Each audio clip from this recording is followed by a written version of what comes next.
Hello दोस्तों, नमस्कार। मैं एसपी आप लोगों का अपने YouTube channel SP study point में स्वागत करता हूं। चलिए आज हम लोग ज्योमेट्री का दूसरा चैप्टर जो होता है उसका नाम है त्रिभुज, उसके बारे में पढ़ाई करते हैं। तो त्रिभुज हम लोग किसे कहते हैं? तीन भुजाओं से घिरी बंद आकृति को हम लोग त्रिभुज कहते हैं। तो इसका चित्र इस प्रकार से बनेगा कि तीन भुजा आप कोई ले लीजिए, ए बी एक भुजा, एक बी सी ले लीजिए और एक भुजा सी ए ले लीजिए, सॉरी बी सी ए ले लीजिए। तो इस प्रकार से जो आकृति का निर्माण हुआ उसे ही हम लोग त्रिभुज कहते हैं। त्रिभुज में तीन भुजाओं का होना अति आवश्यक है और तीनों भुजाएं इस प्रकार से मिलनी चाहिए कि उनका एक बंद आकृति का निर्माण करें, उसे हम लोग त्रिभुज कहेंगे। जैसा कि यहाँ हम पहले से लिख के रखे हैं कि तीन भुजाओं से घिरी हुई बंद आकृति को हम लोग त्रिभुज कहते हैं। तो वही चीज यहाँ देखिए, आप देख सकते हैं कि तीन भुजाएं ये आपकी हैं। एक भुजा आपकी है ए बी, एक भुजा आपकी बी सी है, एक भुजा आपकी सी ए है। इन तीन भुजाओं को मिला के एक बंद आकृति का निर्माण हुआ जिसे हम लोग त्रिभुज कहते हैं। ये त्रिभुज हो गया। दूसरा पॉइंट हमने पहले से लिख के रखा है कि किसी त्रिभुज के सभी अंतःकोणों का योगफल 180 अंश होता है। तो अंतःकोण का योगफल 180 अंश होता है। इसको जानने से पहले त्रिभुज का अंतःकोण क्या होता है, त्रिभुज का बाह्य कोण क्या होता है, इसके बारे में आपको बता देते हैं। त्रिभुज इस प्रकार से बना, त्रिभुज का अंतःकोण क्या होता है इसके बारे में हम आपको बता रहे हैं। तो देखिए, त्रिभुज का निर्माण आपने तीन भुजाओं से किया, ये ए बी और सी, ये आपका त्रिभुज बना। इसमें जो अंदर कोण होगा उसे हम अंतःकोण कहेंगे, जो बाहर कोण होगा उसे हम लोग बाह्य कोण कहेंगे। तो यहाँ देखेंगे आप तो दिखाई देगा आपको कि ये कोण अंदर है, ये भी अंदर है और ये भी अंदर है। तो यही तीन कोण है जो जिसको अंतःकोण कह सकते हैं हम त्रिभुज का। त्रिभुज का यही तीन कोण का योग जो है 180 अंश के बराबर होगा, जो दूसरे वाली लाइन में लिखा गया है साफ साफ कि त्रिभुज के किसी त्रिभुज के सभी अंतःकोणों का योगफल 180 अंश होता है। वही चीज देखिए, यहाँ आप अंतःकोण के बारे में जान लिए कि ये अंतःकोण हुआ अंदर वाला और ये अंतःकोणों का योग बता रहा है कि 180 अंश के बराबर होता है। तो आप यहाँ दिखा सकते हैं इस प्रकार से कि कोण ए प्लस कोण बी प्लस कोण सी बराबर 180 अंश। यही चीज इस लाइन में कहा गया है कि त्रिभुज के किन्हीं त्रिभुज के किसी भी त्रिभुज के तीनों अंतःकोणों का योगफल जो होता है वो 180 डिग्री के बराबर होता है, 180 अंश के बराबर होता है। तो ये चीज आपका क्लियर हो गया। अब अगला लाइन में लिखा गया है किसी त्रिभुज के सभी बाह्य कोणों का योगफल 360 अंश के बराबर होता है। तो हम आपको बताते हैं बाह्य कोण क्या होता है, इसका योगफल 360 अंश के बराबर कैसे होता है और क्या होता है। चलिए अगला हम लोग देखते हैं। अब त्रिभुज तो इसी प्रकार से बनेगा, ये आपका त्रिभुज बन गया ए बी सी। इसका बाह्य कोण पूछा जाए तो क्या होगा, तो यदि कोई रेखा है इसको इधर बढ़ा दीजिए यहाँ से, तो इस जो कोण का निर्माण होगा जो बाहर, इसे हम बाह्य कोण कहेंगे। और इस रेखा को यदि हम इधर बढ़ा दें तो इधर जो निर्माण होगा कोण को, इसे हम बाह्य कोण कहेंगे। और फिर इस रेखा को यदि हम इधर बढ़ा दें तो इससे जो निर्माण होगा इसे हम कहेंगे बाह्य कोण। ये कह रहा है कि तीनों बाह्य कोणों का योगफल आपस में 360 अंश के बराबर होता है। यदि आप ध्यान से देखें तो यहाँ से आपने चलना स्टार्ट किया, यहाँ से यहाँ तक गए आप, फिर इसी से आगे चलेंगे, यहाँ पहुंचेंगे, यहाँ से इधर तक आएंगे आप, और फिर यहीं से आगे आप आएंगे, यहाँ से यहाँ चलेंगे। तो एक तरह से आप देखेंगे एक वृत्त का निर्माण हो जा रहा है। सब मिला के आप यहाँ से यहाँ तक गए, इसको यहाँ देखिए इस प्रकार से इतना गए। इसके बाद फिर आगे यहाँ से आप यहाँ आए, यहाँ से आप यहाँ तक आए, यहाँ पहुंच गए, फिर यहाँ पे यहाँ से यहाँ तक आए। इस तरह से देखिए एक बिंदु टाइप का बन गया, एक गोले टाइप का बन गया। जहां एक गोला का होता है वहां एक बिंदु जहां होता है वहां 360 अंश का कोण का निर्माण होता है। वही चीज यहाँ ये कह रहा है कि किसी त्रिभुज के सभी बाह्य कोणों का योगफल 360 अंश होता है। तो ये भी आपका एकदम क्लियर हो गया होगा कि त्रिभुज का बाह्य कोण क्या होता है। जो त्रिभुज के बाहर बनते हैं, त्रिभुज की तीनों भुजाओं को यदि बढ़ा दिया जाए तो उनसे जो बाहर बहिष्ठ कोण बनता है, इन तीनों कोणों का योगफल जो होता है कि 360 अंश के बराबर होता है। इस चीज को यहाँ इन्होंने बता दिया है। उसके बाद अगला पॉइंट, ये चीज क्लियर हो गया होगा आपका। उसके बाद अगला पॉइंट है त्रिभुज के किन्हीं दो भुजाओं का योगफल तीसरी भुजा से सदैव बड़ा होता है। त्रिभुज होने के लिए कुछ कंडीशनें होती हैं जो यहाँ बताई जा रही है। सब त्रिभुज बनने के लिए सब कंडीशन होनी चाहिए, अदरवाइज वो त्रिभुज नहीं बन सकता। तो यही चीजें हैं जो ये आपको परीक्षा में पूछेगा कि दो भुजाओं का योगफल यदि तीसरी भुजा से कम है तो त्रिभुज बन सकता है कि नहीं बन सकता। इस तरह से इसमें क्वेश्चन आएंगे, तो इसे जानना अति आवश्यक है। ये आपको सारी चीजें ये सब याद होनी चाहिए और आपको याद भी हो जाएंगे, कोई दिक्कत नहीं है। 2-4 बार आप देखेंगे सारा चीज याद हो जाएगा। तो क्या है तीसरा पॉइंट, हम लोग कहाँ थे?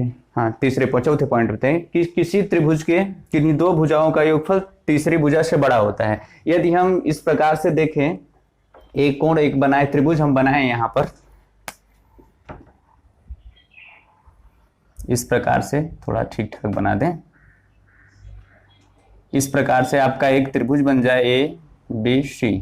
यदि मान लीजिए ये कह रहा है कि दो भुजाओं का योगफल तीसरी भुजा से सदैव बड़ा होना चाहिए, तभी त्रिभुज का निर्माण हो पाएगा, अदरवाइज त्रिभुज का निर्माण नहीं होगा।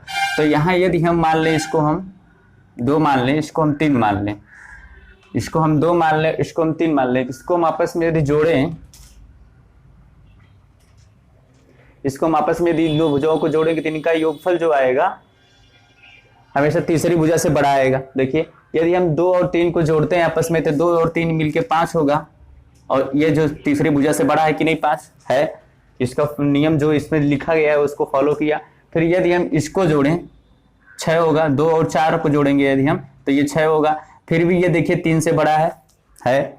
यदि हम इसको आपस में जोड़ें 4 और 3 को जोड़ें तो 7 आएगा, फिर भी वो 2 से बड़ा है। तो ये जो कह रहा है कि त्रिभुज के किन्हीं दो भुजाओं का योगफल तीसरी भुजा से सदैव बड़ा होता है, तो ये त्रिभुज बनने के लिए कंडीशन है जो होना अति आवश्यक है, नहीं तो त्रिभुज नहीं बनेगा। तो ये वाली बात भी हो गई। उसके बाद कह रहा है अगले में, किसी त्रिभुज के दो भुजाओं का अंतर यदि करें तो तीसरी भुजा से छोटा आएगा, तीसरी भुजा से छोटा होता है। ठीक है, इसमें देखिए होना चाहिए, यदि हम दो भुजाओं से अंतर करें इसमें तो देखेंगे हम अगर इसको करें तो 4 में से 2 आएगा तो आपका 2 आएगा, तीसरी भुजा से कम आया ना। इसी प्रकार से अगर इसमें से हम घटाएं इसको तो 4 - 3 करेंगे तो आपका 1 आएगा, ये भी तीसरी भुजा से कम आया ना। इसी तरह से जो है कि आप और भी करेंगे तो होता जाएगा और आता जाएगा। त्रिभुज बनने के लिए नियम है जो होने चाहिए। और क्या अगला कह रहा है, त्रिभुज के जितनी भुजाएं बराबर होती हैं उतने कोण उसके बराबर होते हैं। सही बात है। त्रिभुज आप लेंगे, कोई भी त्रिभुज आप लेंगे, आप ले लीजिए। देखिए ये सब नियम है त्रिभुज के जो आपको याद होने चाहिए, और वही चीजें आपको मैं बता रहा हूं। कोई भी आप त्रिभुज ले लीजिए, यदि त्रिभुज इस प्रकार से आपने ले लिया ए बी सी, आपने ले लिया इस प्रकार से त्रिभुज, ठीक है, आपने त्रिभुज ले लिया। क्या बोला है, त्रिभुज की जितनी भुजाएं बराबर होती हैं उतने कोण बराबर होते हैं। यदि ये भुजा जो है, यदि ये भुजा इसके बराबर होगी तो इनके जो सम्मुख कोण होंगे वो भी आपस में बराबर होंगे। इसके सामने का कोण ये होगा, ये भी बराबर इसके होगा, और ये इसके बराबर होगा। यदि ये भुजा इसके बराबर है तो ये कोण भी इसके बराबर होगा, क्योंकि इस भुजा के सामने ये कोण है, ये बराबर है।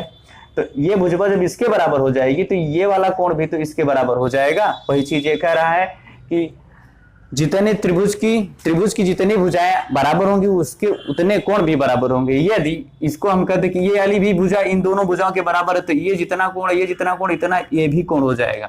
मतलब कि यदि तीनों भुजा बराबर है तो तीनों कोण बराबर होंगे, यदि दो भुजा बराबर है तो 2 कोण बराबर होंगे। ठीक है, ये त्रिभुज के कुछ महत्वपूर्ण बिंदु थे जिसको हमने आपको समझाया। सबसे पहले हमने आपको बताया कि 3 भुजाओं से घिरी बंद आकृति को हम लोग त्रिभुज कहेंगे। तो त्रिभुज बनाने के लिए सबसे पहले आपके पास 3 भुजा होनी चाहिए, 3 रेखाखंड होने चाहिए, 3 भुजा होनी चाहिए। इनको इस प्रकार से मिलाएं कि एक बंद आकृति का निर्माण हो, तो उसे ही हम लोग त्रिभुज कहेंगे। ठीक है, फिर दूसरी लाइन में हम बोला है क्या कि किसी त्रिभुज के सभी अंतःकोणों का योगफल 180 अंश होता है। हमने बताया आपको कि एक त्रिभुज लेंगे और त्रिभुज में जो अंदर कोण बनता है उसे हम लोग अंतःकोण कहते हैं। इन तीनों कोणों को आपस में यदि जोड़ दिया जाए तो 180 अंश का उनका योगफल होगा। उसके बाद फिर अगला जो बिंदु है क्या है, किसी त्रिभुज के सभी बाह्य कोणों का योगफल 360 अंश होता है। त्रिभुज का हमने बताया कि बाह्य कोण किसे कहते हैं, यदि भुजाओं को हम थोड़ा थोड़ा बढ़ा दें आगे, इस भुजा को इधर, इस भुजा को इधर, इस भुजा को इधर, तो ये जो कोण बन रहा है इसे ही हम लोग बाह्य कोण कहेंगे। और इन तीनों बाह्य कोणों का योगफल यदि हम करते हैं तो उसका मान 360 अंश के बराबर होता है। हमने अभी आपको बताया था किस प्रकार से होता है, वहां एक बिंदु टाइप का, गोले टाइप का निर्माण हो जाता है, एक बिंदु पर हमेशा 360 अंश के कोण का निर्माण होता है। ये चीज आपका क्लियर हो गया। उसके बाद आगे हम देखते हैं, किसी त्रिभुज के 2 भुजाओं का योगफल तीसरी भुजा से बड़ा होता है। किसी त्रिभुज के 2 भुजाओं का योगफल सदैव तीसरी भुजा से बड़ा होता है, ये इन्होंने बताया। तो हमने आपको भी प्रूव करके दिखाया कि 2 भुजाओं को आपस में जोड़ेंगे तो हम हमेशा तीसरी भुजा से बड़ा आएगा। ये त्रिभुज बनने के लिए आवश्यक है, अदरवाइज त्रिभुज नहीं बन सकता। उसके बाद फिर बताया कि यदि हम 2 भुजाओं का अंतर करें, किसी त्रिभुज के 2 भुजाओं का अंतर यदि हम लें तो उसका मान जो होगा हमेशा तीसरी भुजा से छोटा आएगा। तो ये भी नियम है त्रिभुज बनने के लिए, ये भी जरूरी है त्रिभुज बनने के लिए। इतनी चीजें हैं, इसकी शर्तें हैं इतनी कि जो ये पूरा करेगा तभी त्रिभुज बनेगा। उसके बाद अगला चीज है कि त्रिभुज के जितनी भुजा बराबर आपस में होंगी उतने भी कोण आपस में बराबर होंगे। सम्मुख भुजा के सम्मुख कोण बराबर होते हैं, आगे हम आपको बताएंगे इसका थ्योरी और जब आगे पढ़ाएंगे तो कैसे कैसे होता है, ये चीज आगे है। इसके बाद हम आगे और देखते हैं, आगे और बताते हैं आपको त्रिभुज में क्या क्या होता है, कैसे कैसे होता है, उसके बारे में हम बताते हैं। और त्रिभुज ज्योमेट्री का थोड़ा लॉन्ग चैप्टर है, बड़ा है, लेकिन तो त्रिभुज ज्योमेट्री का न्यू है एक तरह से कहा जाए तो। इसके बिना और चैप्टर में लगाने में थोड़ी दिक्कत आती है, ये और चैप्टर को आसान बना देता है। चलिए अगला बिंदु इसमें आता है त्रिभुज पढ़ने में हम देखते हैं माध्यिका किसे हम कहते हैं। माध्यिका जैसा कि इसके नाम से प्रतीत हो रहा है, माध्यिका, माध्यिका मतलब किसी रेखा को दो बराबर भागों में मध्य में आके मिली, दो बराबर भागों में मध्य पर से अलग कर दे। किसी रेखा को एकदम मिडिल पॉइंट से मध्य भाग से दो बराबर भागों में अलग कर दे तो उसे हम लोग माध्यिका कहेंगे। मान लीजिए कोई आपकी एक रेखा है, ऐसे मान लेते हैं हम इसको यम और यन कोई एक रेखा है, ठीक है। इसको एक ऐसी रेखा इस पे आए जो इसको दो बराबर भागों में विभाजित कर दे, उसे ही हम लोग कहते हैं माध्यिका। मान लीजिए एक रेखा ये आ रही है, इसको हम दे देते हैं यस और पी, ठीक, इसका नाम हम यस और पी दे देते हैं। तो ये जो है यम एन एक रेखा है, यस पी जो है इसकी माध्यिका है। ये बता रहा है कि जो यम एन रेखा है वह यमन रेखा है, जो इसको एसपी रेखा जो है इसको मध्य बिंदु पर आके मिलती है, इसको दो बराबर भागों में बांट दे रही है। ये बिंदु आने के बाद ये हो गया कि ये वाला भाग दोनों बराबर हैं। यदि इधर का भाग 8 है तो इधर का भी भाग जो होगा आपका 8 ही होगा। मतलब कि ये रेखा पहले आपकी 16 थी, 16 मीटर या 16 सेंटीमीटर, चलिए मीटर ही मान लेते हैं। ये 16 मीटर थी आपकी रेखा। यदि इस पे माध्यिका कोई आके बीच में लग जाएगी तो इसको दो बराबर भागों में बांट देगी। त्रिभुज में आगे इसका यूज होगा माध्यिका का, ठीक है। तो आप देख सकते हैं कि एक कोई रेखा है, इसको ऐसी कोई रेखा के दो बराबर भागों में विभाजित कर देती है, जिसे हम लोग माध्यिका कहते हैं, ठीक है। माध्यिका का काम होता है कि उसको दो बराबर भागों में बांट देना। आपने देखा कि एक आपने रेखा लिया था, इस पे कोई ऐसी रेखा लगती है जो इसको दो बराबर भागों में बांट देती है, उसे हम लोग माध्यिका कहते हैं, ठीक है। ये इधर यक्स, इधर यक्स, तो ये पूरा हो जाएगा आपका 2x, ठीक है।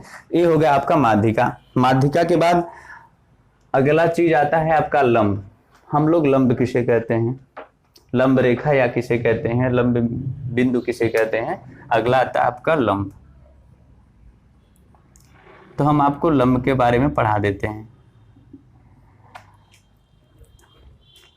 माध्यिका और लंब में थोड़ा सा अंतर होता है। देखिए माध्यिका जो आती है यह कंपलसरी नहीं है कि वह किसी रेखा पे 90 डिग्री पे मिले, लेकिन तो लंब जब आके मिलेगा तो इसमें यही अंतर हो जाता है कि 90 डिग्री पे आके मिलता है। इस तरह से हम कह सकते हैं कि एक कोई रेखा लेंगे आप, इसको ए बी, आपने कोई रेखा ले लिया, इस पे एक कोई रेखा के मिले इस प्रकार से कि यहाँ जो कोण बने ये 90 डिग्री का बने, 90 अंश का बने, तो इसे हम लंब रेखा कहेंगे, ठीक है। मान लीजिए इसको भी हम फिर दिखा देते हैं एसपी से, तो हम इसको लंब रेखा से दिखाएंगे।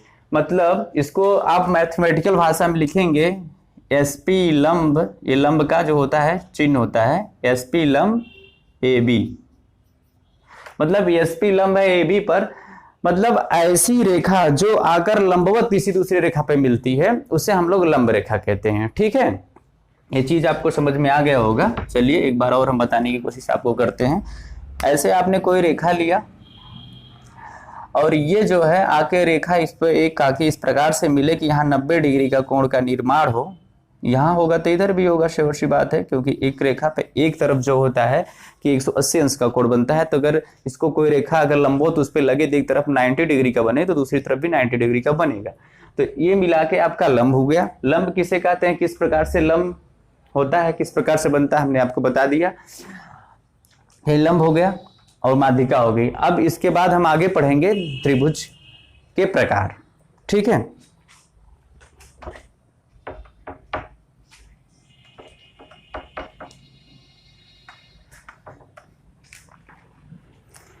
त्रिभुज के प्रकार हम पढ़ेंगे। त्रिभुज है, त्रिभुज के प्रकार हम लिख लेते हैं यहाँ पे। त्रिभुज के प्रकार। तो त्रिभुज के प्रकार अब हम पढ़ेंगे। इसमें त्रिभुज कितने प्रकार का होता है, कैसे कैसे उनको विभाजित किया जा सकता है, कुछ भुजा के आधार पे होते हैं, कुछ कोण के आधार पे होते हैं, उसके बारे में मैं आपको बता रहा हूं। ठीक है, तो देखिए त्रिभुज के प्रकार। त्रिभुज दो प्रकार से विभाजित किए जा सकते हैं। एक होता है आपका भुजा के आधार पर,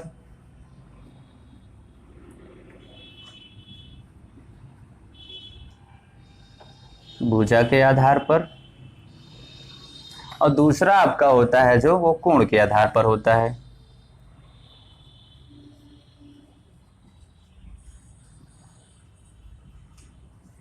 कोण के आधार पे, तो भुजा के आधार पे भी तीन प्रकार के होते हैं त्रिभुज, और कोण के आधार पे भी तीन प्रकार के त्रिभुज होते हैं। तो हम पहले भुजा के बारे में देखते हैं, फिर कोण के बारे में देखते हैं। इसमें कौन कौन से होते हैं, इसमें कौन कौन से होते हैं, मैं नाम एक बार लिख दे रहा हूं।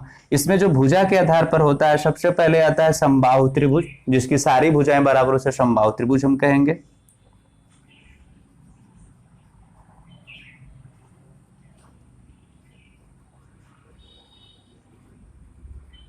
समबाहु त्रिभुज।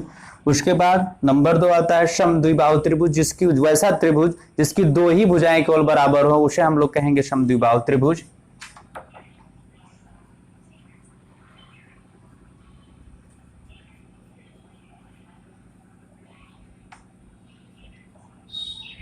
समद्विबाहु त्रिभुज।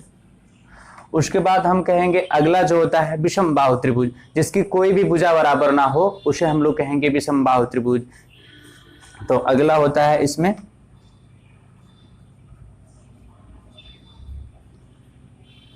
विषम बाहु त्रिभुज। ठीक है, फिर इधर हम आएंगे कोण के आधार पर देखेंगे, तो ये भी तीन प्रकार के आपके मुख्यतः होते हैं। सबसे पहले आपका आएगा न्यून कोण, न्यून कोण त्रिभुज, न्यून कोण त्रिभुज।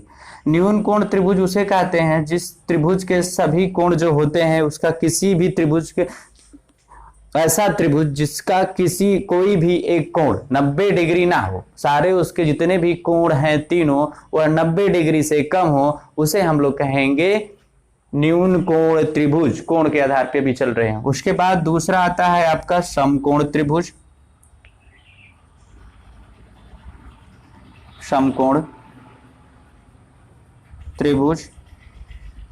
ठीक है, उसके बाद आपका आता है अधिक कोण त्रिभुज। अधिक कोण त्रिभुज हम उसे कहते हैं, समकोण नहीं बताया क्या, हाँ, समकोण त्रिभुज हम उस त्रिभुज को कहते हैं जिसका एक कोण 90 डिग्री के बराबर हो, उसे हम कहेंगे समकोण त्रिभुज। ठीक है मित्रों, ऐसा त्रिभुज जिसका एक कोण का मान 90 डिग्री हो, उसे हम लोग कहेंगे समकोण त्रिभुज। उसके बाद आपका अगला आता है अधिक कोण त्रिभुज, अधिक कोण त्रिभुज। ठीक है, ये अधिक कोण त्रिभुज हो गया। इसका हम चित्र भी आपको बना के दिखा दे रहे हैं। इस प्रकार से बनेगा, ये जो हो जाएगा आपका न्यून कोण। उसके बाद इस प्रकार से बनेगा जो आपका हो जाएगा समकोण, और उसके बाद इस प्रकार से बने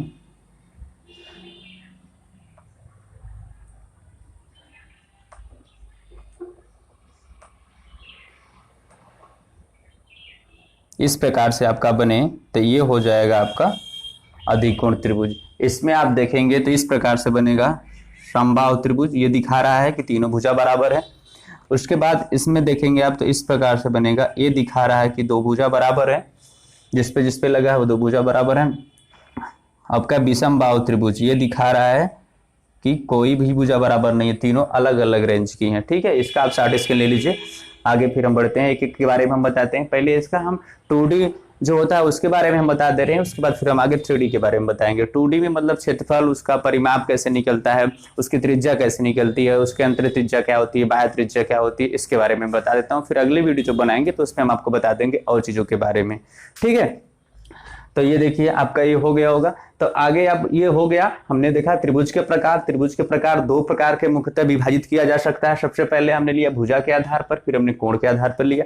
भुजा के आधार पर हमने लिया तो देखा हमने कि इसमें जो हुआ कि पहले आया समबाहु त्रिभुज, जिसकी सारी भुजाएं, जिस त्रिभुज की सारी भुजाएं आपस में बराबर हो उसे हम समबाहु त्रिभुज कहेंगे। उसके बाद आपने देखा दूसरा समद्विबाहु त्रिभुज, जिसकी दो, ऐसा त्रिभुज जिसकी दो भुजाएं आपस में बराबर हो उसे हम लोग कह रहे हैं समद्विबाहु त्रिभुज। उसके बाद आपने देखा फिर विषमबाहु त्रिभुज, इस प्रकार का त्रिभुज जिसकी तीनों भुजाएं आपस में बराबर ना हो उसे हम लोग विषमबाहु त्रिभुज देखा। अब हमने चित्र के माध्यम से भी आपको बताने की कोशिश किया कि देखिए इसकी तीनों भुजाएं एक ही जैसी हैं, ये हो गया, इसकी दो भुजाएं एक प्रकार की हैं, इसकी तीनों भुजाएं अलग अलग हैं, ठीक है। उसके बाद आप देखिए अगला जो इधर हमने बताया कोण के आधार पर न्यून कोण त्रिभुज, इस प्रकार का त्रिभुज जिसका कोण कोई भी तीनों कोणों में से कोई भी एक कोण 90 डिग्री के बराबर ना हो, 90 डिग्री से कम हो, उसे ही हम लोग कहेंगे न्यून कोण त्रिभुज। उसके बाद हमने दूसरा देखा, आपको बताया कि समकोण त्रिभुज, ऐसा त्रिभुज जिसका एक कोण 90 अंश के बराबर हो उसे हम लोग कहेंगे समकोण त्रिभुज। उसके बाद हमने आपको बताया अगला और लास्ट कि अधिक कोण त्रिभुज, ऐसा त्रिभुज जिसका एक कोण 90 डिग्री से बड़ा हो उसे हम लोग कहेंगे अधिक कोण त्रिभुज, ठीक है। अब हम आपको एक एक कर लेते हैं, उसके बारे में उसके क्या फार्मूलेस होते हैं, कैसे कैसे होता है उसके बारे में बताते हैं, ठीक है। तो सबसे पहले हम समबाहु त्रिभुज के बारे में पढ़ेंगे, इसको हम हटाते हैं।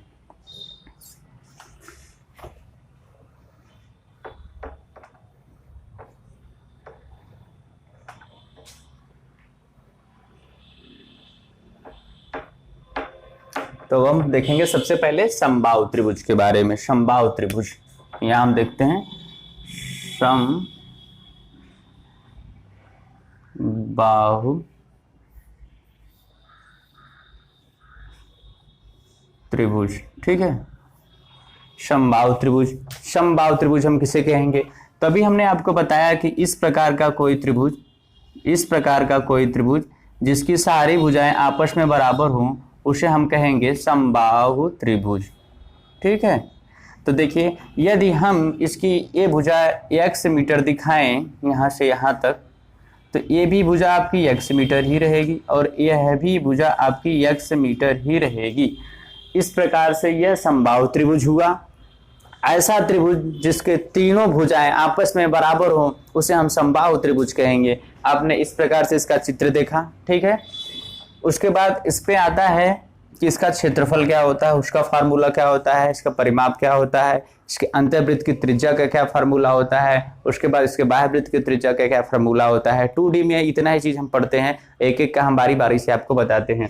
तो समबाहु त्रिभुज आपने देखा, इसका क्षेत्रफल यदि हमको निकालना हो तो इसके लिए फार्मूला इसका होगा क्षेत्रफल का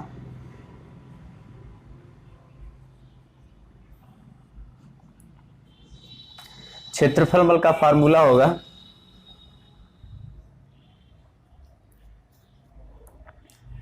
कणी में 3/4 गुणे भुजा का स्क्वायर, ठीक है। ये इसका क्षेत्रफल हो जाएगा आपका। उसके बाद आता है इसका परिमाप।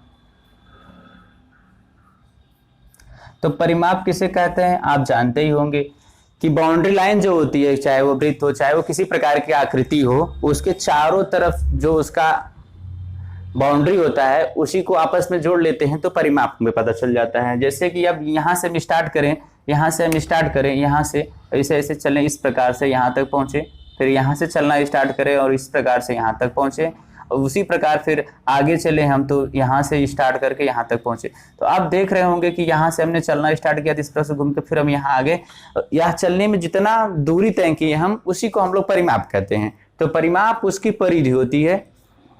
तो इसको अब हम दिखा सकते हैं, इसका फॉर्मूला क्या बनेगा 3 × भुजा, क्योंकि ये समबाहु त्रिभुज है, इसकी सारी भुजाएं बराबर होंगी। तो आप इस प्रकार से लिख सकते हैं 3 गुणे भुजा, या तो आप इसे और इस प्रकार से लिख सकते हैं तीनों भुजाओं का आपस में योगफल, तीनों भुजाओं का योग, तीनों भुजाओं का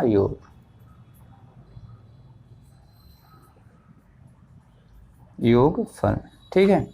ये हो गया क्षेत्रफल, ये हो गया परिमाप का फॉर्मूला। उसके बाद आगे हम आपको बताते हैं कि इसके अंतःवृत्त की त्रिज्या कैसे निकालेंगे और बाह्यवृत्त की त्रिज्या निकालेंगे कैसे, उसका फार्मूला क्या होता है, ठीक है।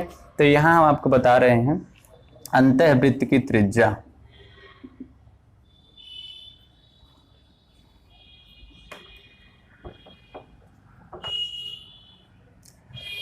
अंतःवृत्त की त्रिज्या। ठीक है, अंतःवृत्त की त्रिज्या निकालने के लिए हम कौन सा फार्मूला का यूज करेंगे? तो देखिए इसका होता है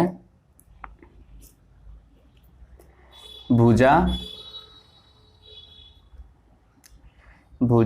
बटे 2 कणी में 3। ठीक है, यह अंतःवृत्त की त्रिज्या का फार्मूला है। उसके बाद फिर आता है आपका बाह्यवृत्त की त्रिज्या, बाह्यवृत्त की त्रिज्या। ठीक है, बाह्यवृत्त की त्रिज्या क्या होता है? भुजा बटे कणी में 3। ठीक है, ये समबाहु त्रिभुज हुआ। इसके बारे में हमने देखा कि समबाहु त्रिभुज किसे हम कहते हैं। तो हमने आपको बताया कि इस प्रकार का त्रिभुज जिसकी तीनों भुजाएं आपस में बराबर होती हैं उसे हम लोग समबाहु त्रिभुज कहते हैं। समबाहु त्रिभुज के सभी कोण जो होते हैं वो आपस में बराबर होंगे। ठीक है, और समबाहु त्रिभुज के यदि सभी कोण बराबर होंगे तो उनका मान जो होगा, प्रत्येक कोण का मान 60 डिग्री के बराबर होगा। क्योंकि यदि तीनों कोणों का मान 180 अंश के बराबर है तो एक कोण का मान 60 डिग्री होगा, क्योंकि 60 को 3 बार आप जोड़ेंगे तो 180 अंश आपका प्राप्त होगा। यहाँ आप दिखा सकते हैं कि समबाहु त्रिभुज के सभी कोण जो होते हैं, प्रत्येक कोण का मान जो होता है, इसके प्रत्येक कोण का मान बराबर 60 डिग्री दिखा सकते हैं आप। ठीक है, हमने पढ़ा समबाहु त्रिभुज। समबाहु त्रिभुज की ऐसा त्रिभुज जिसकी तीनों भुजाएं बराबर हो उसे हम लोग समबाहु त्रिभुज कहेंगे। समबाहु त्रिभुज की तीनों भुजाएं बराबर होती हैं, समबाहु त्रिभुज के तीनों कोण बराबर होते हैं और प्रत्येक का मान 60 अंश होता है। उसके बाद हमने आपको बताया समबाहु त्रिभुज का क्षेत्रफल निकालने के लिए, क्षेत्रफल मतलब ये अंदर के भाग, अंदर का एरिया जो ये वाला है सारा खाली भाग, ये उसका क्षेत्रफल होता है। इसको हमको कितना है इसको ज्ञात करने के लिए हम ये वाला फॉर्मूला लगाएंगे। कड़ी में 3/4 गुणे भुजा का वर्ग हम कर देंगे तो हमें जो है इसका क्षेत्रफल निकल जाएगा। उसके बाद परिमाप, उसका बाउंड्री लाइन, उसका परिधि, तो हमने आपको बताया 3 गुणे भुजा कर देंगे, या तो फिर हम तीनों भुजाओं को आपस में ऐड कर दें, जोड़ दें, तो हमको समबाहु त्रिभुज का जो है कि परिमाप मिल जाएगा। उसके बाद हमने बताया कि इसके अंदर अंतःवृत्त की त्रिज्या, अंतःवृत्त हम किसे कहते हैं ये तो मैंने आपको बताया ही नहीं। चलिए यहाँ मैं बता देता हूँ। यदि इस प्रकार से आप कोई त्रिभुज लें, समबाहु त्रिभुज, ठीक है, इसके अंदर जो इस प्रकार से एक वृत्त बनेगा इसे हम लोग कहेंगे अंतःवृत्त। अंतःवृत्त की त्रिज्या जो होगी ये वाला भाग होगा। ठीक है, और इसका फार्मूला जो है आपका ये है, भुजा बटे 2 गुणे कड़ी में 3। अंतःवृत्त की त्रिज्या निकलेगी। अंतःवृत्त की त्रिज्या जब निकल जाएगी तो क्षेत्रफल का फार्मूला आप जानते हैं पाई आर स्क्वायर वृत्त का होता है। उससे आपको पूछेगा कि अंतःवृत्त का क्षेत्रफल क्या होगा, तो जो त्रिज्या निकाल लिए रहेंगे आप, तो वहां से आप उसका क्षेत्रफल निकाल लेंगे। उसके बाद आपको अगला चीज मैंने बताया कि बाह्यवृत्त का त्रिज्या क्या होती है। तो बाह्यवृत्त क्या होता है, जो त्रिभुज के इस प्रकार से बने बाहर एक वृत्त बनेगा, इसे हम लोग कहेंगे त्रिभुज का बाह्यवृत्त हम कहेंगे। और इसकी त्रिज्या निकालने के लिए ये वाला फार्मूला लगाएंगे, भुजा बटे कड़ी में 3, तो यह बाह्यवृत्त की त्रिज्या आ जाएगी आपकी निकल के। इस प्रकार से आप जो है कि बाह्यवृत्त अंतःवृत्त की त्रिज्या निकाल लेंगे, तो उनसे बाह्यवृत्त का क्षेत्रफल, अंतःवृत्त का क्षेत्रफल जो भी पूछेगा आप सारा चीज निकाल लेंगे। समबाहु त्रिभुज में इससे ज्यादा कुछ नहीं बनता, इतना ही सब कुछ होता है समबाहु त्रिभुज में। और जो हमने आपको सब बता दिया, समबाहु त्रिभुज की ऊंचाई ज्ञात करने का एक फार्मूला और होता है जो मैं आपको बता दे रहा हूं। ऊंचाई